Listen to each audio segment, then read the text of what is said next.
بسم اللہ الرحمن الرحیم۔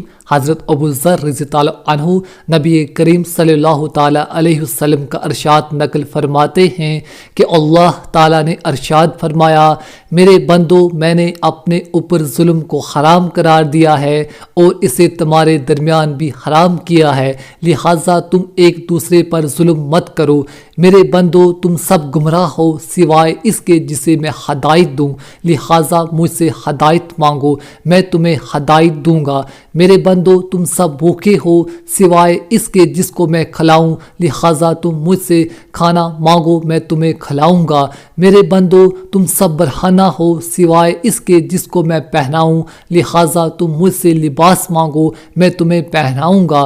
میرے بندو، تم رات دن گناہ کرتے ہو اور میں تمام گناہوں کو معاف کرتا ہوں، لہٰذا مجھ سے بخشش طلب کرو، میں تمہیں بخش دوں گا۔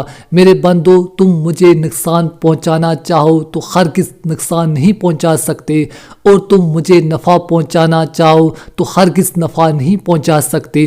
میرے بندو، اگر تمہارے اگلے پچھلے انسان اور جنات سب اس شخص کی طرح ہو جائیں جس کے دل میں تم میں سے سب سے زیادہ اللہ تعالیٰ کا ڈر ہے، تو یہ بات میری بادشاہت میں کوئی اضافہ نہیں کر سکتی۔ میرے بندو، اگر تمہارے اگلے پچھلے انسان، جنات اور سب اس شخص کی طرح ہو جائیں جو تم میں سے سب سے زیادہ فاسق ہے، تو یہ چیز میرے بادشاہت میں کوئی کمی نہیں کر سکتی۔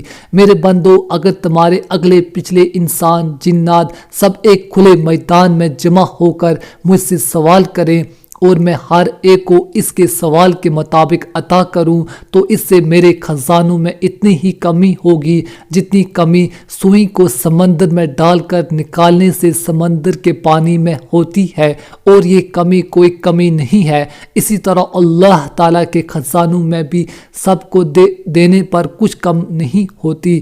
میرے بندو، تمہارے اعمال ہی ہیں جن کو میں تمہارے لیے محفوظ کر رہا ہوں، پھر تمہیں ان کا پورا بدلہ دوں گا۔ لہٰذا جو شخص اللہ کی توفیق سے نیک عمل کرے تو اسے چاہیے کہ وہ اللہ تعالیٰ کی تعریف کرے، اور جس شخص سے کوئی گناہ سرزد ہو جائے وہ اپنے ہی نفس کی ملامت کرے، کیونکہ اس سے گناہ کا سرزد ہونا نفس ہی کے تقاضے سے ہوا۔